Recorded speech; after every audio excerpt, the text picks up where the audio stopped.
रही थी कि सर सीएसईटी का सिलेबस क्या होने वाला है, क्योंकि आप सभी आईसीएसआई ने एग्जाम पैटर्न और एग्जाम के मोड को भी चेंज कर दिया है। एग्जाम पैटर्न क्या होगा, सिलेबस में कौन कौन से टॉपिक्स आपको पढ़ने, कौन कौन से टॉपिक्स इंपॉर्टेंट है, कहां से ज्यादा क्वेश्चंस आ सकते हैं, कहां से ज्यादा क्वेश्चंस आते थे पहले, अच्छा मार्क्स स्कोर कर सकते हो, ऑल इंडिया रैंकर बन सकते हो।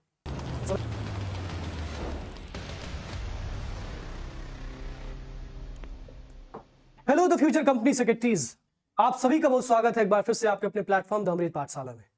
स्टूडेंट्स, आप सभी की क्वेरी आ रही थी कि सर सीएसईटी का सिलेबस क्या होने वाला है, क्योंकि आप सभी को पता है कि सीएसईटी का जो एग्जाम है, इसका जो पैटर्न है, जो सब्जेक्ट है, सब चीज को रिस्ट्रक्चर कर दिया गया है। पहले आपके सीएसईटी के एग्जाम ऑनलाइन मोड में कंडक्ट किए जाते थे, रिमोट प्रॉक्टर मोड में कंडक्ट किए जाते थे, जिसमें आप लैपटॉप से बैठ के आराम से एग्जाम देते थे। लेकिन अब आईसीएसआई ने एग्जाम पैटर्न और एग्जाम के मोड को भी चेंज कर दिया है। सो आज हम इस वीडियो में कंप्लीट डिस्कशन करने वाले हैं एग्जाम पैटर्न क्या होगा, सिलेबस में कौन कौन से टॉपिक्स आपको पढ़ने, कौन कौन से टॉपिक्स इंपॉर्टेंट है, कहां से ज्यादा क्वेश्चंस आ सकते हैं, कहां से ज्यादा क्वेश्चंस आते थे पहले, अच्छा मार्क्स स्कोर कर सकते हो, ऑल इंडिया रैंकर बन सकते हो।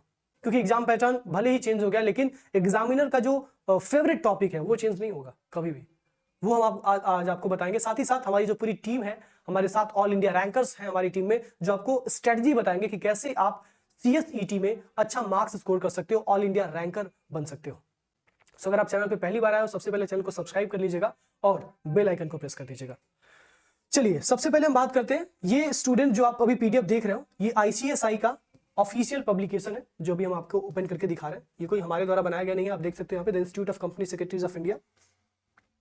देखिए आईसीएसआई ने लिखा है syllabus for restructured company secretary executive entrance test. कुछ बच्चों का ऐसा डाउट था कि सर क्या सीएसईटी का नाम चेंज कर दिया गया? नहीं, पहले सीएस फाउंडेशन नाम हुआ करता था, उसको चेंज करके सीएसईटी किया गया। अभी भी इसका नाम सीएसईटी से चेंज नहीं किया गया, नाम इसका सीएसईटी है, बस इसका पैटर्न, स्ट्रक्चर और मोड ये सब चेंज कर दिया गया है। देखते हैं पैटर्न ऑफ एग्जामिनेशन। सबसे पहले आपको 4 सब्जेक्ट्स की स्टडी करनी है। आपको पता होगा ऑफलाइन सेंटर पे जाके आपको एग्जाम देना है। सबसे पहला जो सब्जेक्ट आपका है उसका नाम है बिजनेस कम्युनिकेशन। ये सब्जेक्ट आपके पहले भी सिलेबस में हुआ करता था, बिजनेस कम्युनिकेशन, बस अंतर ये है कि पहले 50 मार्क्स का हुआ करता था, अभी 100 मार्क्स का है। और अगेन पहले ये पेपर एमसीक्यू हुआ करता था, अब ये सब्जेक्टिव है, यहाँ पे क्वेश्चंस आएंगे, प्रॉपर आपको 3 घंटे का समय मिलेगा, सारे क्वेश्चंस के आंसर्स आपको लिखने होंगे।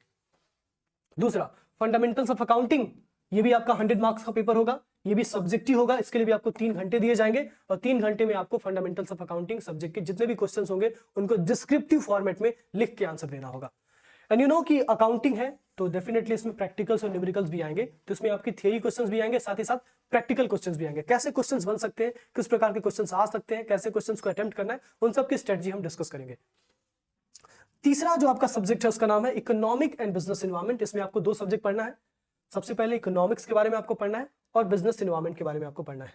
इंस्टीट्यूट ने तो कह दिया कि आपका एक ही सब्जेक्ट है economic and business environment, but ये दोनों सब्जेक्ट अलग है, लेकिन इनका पेपर एक साथ होगा। पेपर अगेन इन दोनों का 100 मार्क्स का होगा, मतलब साथ में होगा, और ये भी पेपर आपका सब्जेक्टिव होगा। 3 घंटे का टाइम आपके पास होगा आंसर्स लिखने का। लास्ट पेपर है जिसमें आपको रिलैक्सेशन दी गई है, पेपर का नाम है business laws and business management. इस पेपर का पैटर्न एमसीक्यू रखा गया है और इसके लिए टाइम 2 घंटे रखा गया है, लेकिन इसका भी मार्क्स आपका 100 होगा। तो ये है आपका सब्जेक्ट जो आपको सीएसईटी में पढ़ना है। सब्जेक्ट का डिटेल सिलेबस क्या है ये भी हम देख लेते हैं।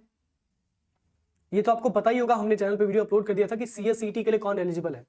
एक बार मैं फिर से बता दे रहा हूं, जो students class 12th pass out है, जो क्लास 12th कंप्लीट कर चुके हैं या फिर क्लास 12th अपीयरिंग है, वो लोग सीएसईटी का एग्जाम दे सकते हैं। मतलब अगर आपका क्लास 12th का रिजल्ट नहीं आया लेकिन आपका एडमिट कार्ड आ गया, तो उस एडमिट कार्ड के बेसिस पे आप फॉर्म अप्लाई करके आप एग्जाम दे सकते हो। इसके अलावा अगर कोई ऐसा स्टूडेंट है जो ग्रेजुएशन के फर्स्ट ईयर में है, सेकंड ईयर में है, वो भी एग्जाम दे सकता है सीएसईटी का। जो ग्रेजुएशन कंप्लीट कर चुका है उसके पास 2 ऑप्शंस होते हैं, एक डायरेक्ट एंट्री रूट का और एक सीएसईटी रूट का। मैं ऑलवेज सजेस्ट करता हूं कि आप चाहे ग्रेजुएशन कंप्लीट करके आओ, फिर भी आप सीएसईटी रूट से आओ, क्योंकि CSET is the foundation of this course. जब आपका फाउंडेशन ही स्ट्रांग नहीं होगा तो एग्जीक्यूटिव और प्रोफेशनल के सब्जेक्ट्स आपको बिल्कुल समझ में नहीं आएंगे। वैसे ग्रेजुएशन और पोस्ट ग्रेजुएशन के स्टूडेंट्स को ऐसा ऑप्शन होता है कि you can come into this course after graduation, सीधे आप एग्जीक्यूटिव में आओगे, आपको सीएसईटी देने की जरूरत नहीं होगी। चलिए सिलेबस का हम डिटेल अगर डिस्कशन करें तो आपके बिजनेस कम्युनिकेशन में आप देख सकते हो यहाँ पे सिलेबस क्या क्या है। आपके टोटल बिजनेस कम्युनिकेशन में 4 यूनिट्स है, ठीक है, देख लीजिए। फर्स्ट यूनिट में आपको पढ़ना है इसेंशियल्स ऑफ गुड इंग्लिश, आप इसमें इंग्लिश ग्रामर के बारे में पढ़ोगे, पार्ट्स ऑफ स्पीच के बारे में पढ़ोगे, पंक्चुएशन के बारे में पढ़ोगे, होमोफोन्स के बारे में पढ़ोगे, इडियम्स एंड फ्रेजेस के बारे में पढ़ोगे, प्रोवर्ब्स, एब्रिविएशन, सेंटेंस अरेंजमेंट्स, ये सब आपके फर्स्ट यूनिट में आएंगे। सेकेंड यूनिट में आप पढ़ोगे कम्युनिकेशन के बारे में। कम्युनिकेशन क्या होता है, ऑफिशियल कम्युनिकेशन क्या होता है, फॉर्मल कम्युनिकेशन क्या होता है, फॉर्म्स ऑफ कम्युनिकेशन कितने होते हैं, कम्युनिकेशन के बैरियर्स क्या होते हैं। यूनिट 3 में आप पढ़ोगे बिजनेस करेस्पॉन्डेंस। बिजनेस में जो कम्युनिकेशन किया जाता है, ऑफिशियल लेटर्स और जो मेमोज होते हैं, जो आपके सर्कुलर्स होते हैं, जो नोट्स होते हैं, वो कैसे बनाए जाते हैं, फॉर्मल ईमेल कैसे बनाया जाता है, ये सब आपका थर्ड यूनिट में कवर किया जाएगा। फोर्थ यूनिट में आप सीखोगे कॉमन बिजनेस टर्मिनोलॉजी, मतलब ऐसे बिजनेस के टर्म्स जो कॉमनली बिजनेस वर्ल्ड में यूज किए जाते हैं। तो ये है आपका बिजनेस कम्युनिकेशन का 4 यूनिट का सिलेबस। आप डिटेल में इसको देख सकते हो। इस पीडीएफ को हम व्हाट्सएप ग्रुप में भेज देंगे। व्हाट्सएप ग्रुप की लिंक आपको डिस्क्रिप्शन बॉक्स में दी जाएगी। अगर आप चाहते हो कि पीडीएफ भी आपको मिल जाए, so do join this WhatsApp group, जिसका लिंक डिस्क्रिप्शन बॉक्स में आपको मिल जाएगा। आगे बढ़ते हैं। अगला सब्जेक्ट है आपका फंडामेंटल्स ऑफ अकाउंटिंग। अगेन आपको पता है ये सब्जेक्ट भी आपका 100 मार्क्स का है और इस सब्जेक्ट में आपको क्लास 11th की अकाउंटिंग ज्यादा पढ़ाई जाएगी। देखिए, सबसे पहले यूनिट में आप पढ़ोगे basic concept and principles of accounting. आप पढ़ोगे अकाउंटिंग क्या होता है, अकाउंटिंग किन प्रिंसिपल्स के आधार पर किया जाता है, अकाउंटिंग के कौन कौन से बेसिस होते हैं, इसके बारे में पढ़ोगे। इसके बाद आप सेकेंड यूनिट में आओगे, आप पढ़ोगे वहां पे अकाउंटिंग प्रोसेस के बारे में। बुक कीपिंग पढ़ोगे आप, बुक कीपिंग और अकाउंटिंग में क्या डिफरेंस होता है ये जानोगे। डबल एंट्री सिस्टम क्या होता है, बिजनेस ट्रांजैक्शंस को बुक्स ऑफ अकाउंट में कैसे रिकॉर्ड किया जाता है। रेक्टिफिकेशन ऑफ एरर्स पढ़ोगे आप, सब्सिडरी बुक्स पढ़ोगे, cash books, ledgers and trial balance. जितना आपने क्लास 11th में पढ़ा होगा वही सब सिलेबस में है। फिर यूनिट नंबर 3 में आप पढ़ोगे बैंक रिकंसिलिएशन स्टेटमेंट। ये भी आपके क्लास 11th के अकाउंट के सिलेबस में था। एंड यूनिट 4 में आप पढ़ोगे डेप्रिसिएशन क्या होता है, डेप्रिसिएशन का अकाउंटिंग ट्रीटमेंट क्या होता है, अमोर्टाइजेशन क्या होता है, अमोर्टाइजेशन किन एसेट्स पे लगता है, ये आप पढ़ोगे। इसके बाद हम आगे बढ़े तो अगला सब्जेक्ट है आपका इकोनॉमिक एंड बिजनेस एनवायरनमेंट। अच्छा नहीं, इसमें और भी टॉपिक्स है। एक मिनट, हमने 4 यूनिट देख लिया, 5 यूनिट, इसमें टोटल आपके 8 यूनिट्स है। 5 यूनिट में आपको पढ़ाया जाएगा फाइनल अकाउंट्स। फाइनल अकाउंट्स कैसे बनाए जाते हैं सोल प्रोप्राइटरशिप के, जैसे कि आपने क्लास 11th में बनाया होगा trading account, profit and loss account, balance sheet, वैसा ही कुछ यहाँ पे आपको बताया जाएगा।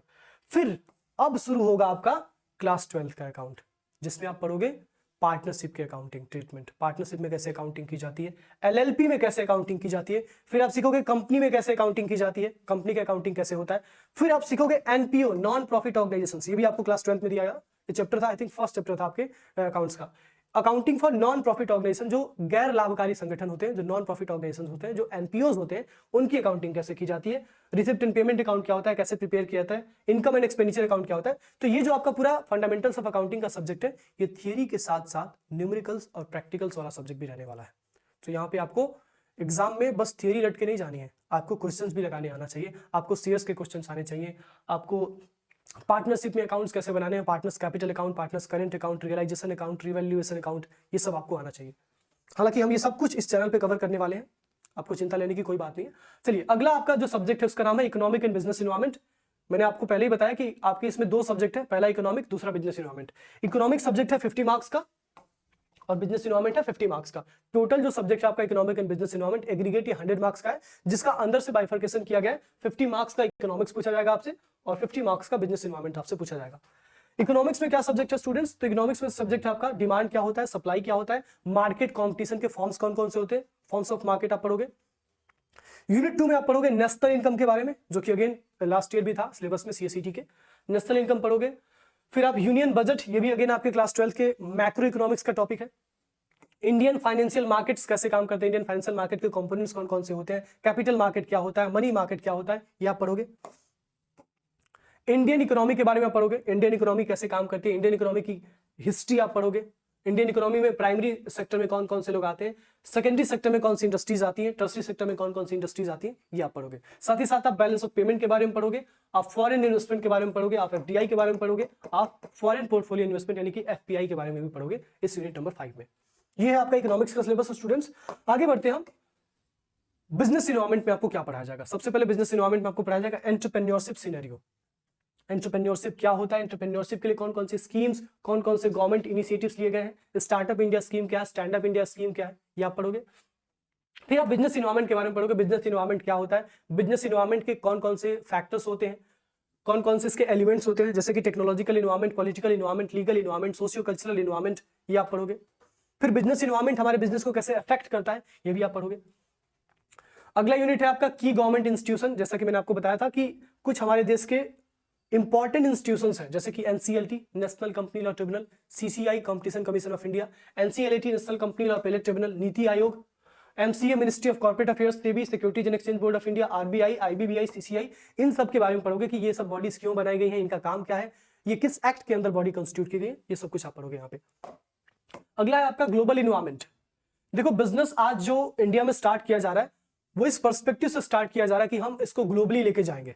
सो in order to understand the business environment you have to be very well familiar with the global environment. आपको ये समझना पड़ेगा कि ग्लोबली क्या हो रहा है, दूसरे कंट्रीज में क्या चल रहा है। सो ग्लोबल इन्वायरमेंट में आप समझोगे कि आप अपनी कंपनी के लिए अगर अपनी कंपनी को दूसरे कंट्री में स्टैब्लिश करना चाहते हो तो कौन कौन सी चीजों का आपको ध्यान रखना होगा, ये आप ग्लोबल इन्वायरमेंट में पढ़ोगे।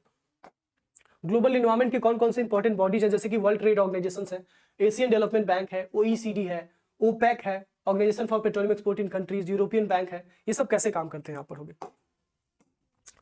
अगला यूनिट है आपका इन्वायरमेंटल गवर्नेंस। इन्वायरमेंटल गवर्नेंस में आप पढ़ोगे कि भाई देखो इन्वायरमेंट, जिस इन्वायरमेंट में हम आज रह रहे हैं वो इन्वायरमेंट बहुत पॉल्यूट हो रहा है, उसके लिए कौन कौन से इनिशिएटिव्स हमारे देश की बिजनेसेस को लेने चाहिए और कौन कौन से इनिशिएटिव्स के लिए सरकार ने रूल्स और गाइडलाइंस बनाए, ये भी आप पढ़ोगे यूनिट नंबर 10 में इन्वायरमेंटल गवर्नेंस में। फिर आप पढ़ोगे AI and business environment, artificial intelligence का बिजनेस इन्वायरमेंट में क्या रोल है। फिर आप पढ़ोगे elements of corporate governance, very important topic. You know the company secretaries are the corporate governance professionals. आप अपने आईसीएसआई के विजन और मिशन स्टेटमेंट में आप देखोगे कि हर जगह लिखा है we want to develop the future corporate governance professionals. So आप कॉर्पोरेट गवर्नेंस प्रोफेशनल हो तो इसीलिए आपको फाउंडेशन से ही बताया जा रहा है कि कॉर्पोरेट गवर्नेंस क्या होता है, कॉर्पोरेट गवर्नेंस में कंपनी सेक्रेटरी की क्या भूमिका होती है, ये आप पढ़ोगे। इसके बाद आपका लास्ट सब्जेक्ट है business law and business management. Business law में आप पढ़ोगे सबसे पहले लॉ के बारे में, लॉ क्या होता है, लॉ क्यों आता है, लॉ की क्या जरूरत है सोसाइटी में। फिर आप पढ़ोगे कंपनी लॉ क्या होता है, कंपनीज एक्ट के बारे में पढ़ोगे, कंपनी के काइंड्स के बारे में पढ़ोगे, कंपनी के मैनेजमेंट के बारे में पढ़ोगे, कंपनी में बोर्ड ऑफ डायरेक्टर्स कैसे काम करते हैं, कंपनी के शेयर होल्डर्स कौन होते हैं, ये पढ़ोगे। फिर आप थर्ड यूनिट में पढ़ोगे कॉन्ट्रैक्ट लॉ के बारे में, इंडियन कॉन्ट्रैक्ट एक्ट 1872 के बारे में, कॉन्ट्रैक्ट क्या होता है, कॉन्ट्रैक्ट कैसे बनाया जाता है, कॉन्ट्रैक्ट के वैलिड एलिमेंट्स कौन कौन से होते हैं, ठीक है, इंडेमनिटी क्या होती है, गारंटी क्या होती है, bailment place, law of agency, सारे के सारे टॉपिक्स आप पढ़ने वाले हो। इसके साथ आप पढ़ोगे elements relating to law of partnership and LLP, limited liability partnership act 2008 भी आप पढ़ोगे और इंडियन पार्टनरशिप एक्ट 1932 के भी कुछ प्रोविजंस आप पढ़ोगे। फिर आप पढ़ोगे सेल्स ऑफ गुड्स एक्ट 1930 के बारे में, फिर आप पढ़ोगे नेगोशिएबल इंस्ट्रूमेंट के बारे में। तो ये कुछ लॉज हैं, कुछ एक्ट हैं जिनके बारे में पढ़ोगे आप। बेसिकली आप पहले यूनिट में आप पढ़ोगे लॉ क्या होता है, फिर आप पढ़ोगे कंपनी लॉ क्या होता है, फिर आप पढ़ोगे कॉन्ट्रैक्ट लॉ क्या होता है, फिर आप पढ़ोगे पार्टनरशिप के लिए कौन से लॉज है, एलएलपीज लिमिटेड लायबिलिटी पार्टनरशिप के लिए कौन से लॉज है, फिर आप पढ़ोगे सेल्स ऑफ गुड्स के लिए कौन से लॉज हैं, कैसे सेल्स ऑफ गुड्स एक्ट हमें रेगुलेट करता है, जब हम गुड्स बेचते हैं तो कौन कौन से लॉज उस पर एप्लीकेबल होते हैं, negotiable instrument cheque bill of exchange इस पे कौन कौन से लॉज एप्लीकेबल होते हैं, ये आप पढ़ोगे। फिर अगला सब्जेक्ट है आपका बिजनेस मैनेजमेंट। ये अगेन आपका 40 मार्क्स का होगा, मैंने आपको क्लासिफिकेशन नहीं बताया। ये जो आपका 100 मार्क्स का पेपर है business law and business management का, इसमें 60 मार्क्स की वेटेज बिजनेस लॉस की है और 40 मार्क्स की वेटेज बिजनेस मैनेजमेंट की है। सो बिजनेस मैनेजमेंट में आप क्या पढ़ोगे, वही क्लास 12 का मैनेजमेंट, मैनेजमेंट क्या होता है, मैनेजमेंट के फंक्शंस क्या होते हैं, planning, organising, staffing, directing, controlling, ये आप पढ़ोगे।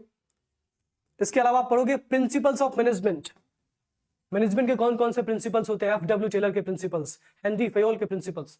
साथ ही साथ आप पढ़ोगे कंपनी सेक्रेटरीज का मैनेजमेंट में क्या रोल होता है। You are the officer at top management of the company, आप बोर्ड ऑफ डायरेक्टर्स के बगल में बैठते हो, तो आपका मैनेजमेंट में क्या कंट्रीब्यूशन होता है, आप मैनेजमेंट कंपनी के मैनेजमेंट को कैसे गाइड करते हो, आपका क्या रोल होता है, आप इसमें पढ़ोगे। ठीक है स्टूडेंट्स, चलिए। सो ये है आपका सब्जेक्ट का डिटेल डिस्कशन हमने कर लिया। एक और वीडियो हम लेके आएंगे जिसमें हर एक सब्जेक्ट का हम डिटेल डिस्कशन करेंगे। सबसे पहले बिजनेस इन्वायरमेंट में आपको क्या पढ़ना है, इकोनॉमिक्स में आपको क्या पढ़ना है, फंडामेंटल्स ऑफ अकाउंटिंग में आपको क्या पढ़ना है और कैसे स्ट्रेटजी रखना है कि आप सिलेबस समय पे कंप्लीट कर पाओ और आप एग्जाम में अच्छे मार्क्स से पास हो पाओ। बिकॉज यू नो एग्जाम्स अब ऑफलाइन मोड में कंडक्ट हुआ है तो पासिंग परसेंटेज अफेक्ट होने वाला है, बहुत कम स्टूडेंट्स पास होंगे। एग्जाम की कॉपी जो है वो स्ट्रिक्टली चेक की जाएंगी। सो आपको कौन कौन सी चीजों का ध्यान रखना है, क्योंकि जब स्टूडेंट आंसर लिखता है तो वो आंसर लिखते समय बहुत सारी गलतियां करता है। स्टूडेंट को नॉलेज तो बहुत होती है but they are unable to present their knowledge in their copy while their examination. तो वो स्ट्रेटजी हम आपको सिखाएंगे, टेस्ट सीरीज भी हम आपके लिए प्रोवाइड करने वाले। तो अगर आप इन सारी सुविधाओं से जुड़ना चाहते हो we are providing the free lectures, free mentorship session to the students. तो पहले आपको डिस्क्रिप्शन में दिए गए डिस्क्रिप्शन बॉक्स में दिए गए लिंक पे क्लिक करके हमारा व्हाट्सएप ग्रुप ज्वाइन करना होगा। उस व्हाट्सएप ग्रुप में आपको तमाम सारी अपडेट्स मिल जाएंगी, मेंटर्स मिल जाएंगे, ऑल इंडिया रैंकर्स मिल जाएंगे जो आपको वहां पे गाइड करेंगे। ठीक है students, thank you so much for this video, for your patience. बाकी मिलते हैं नेक्स्ट क्लास में।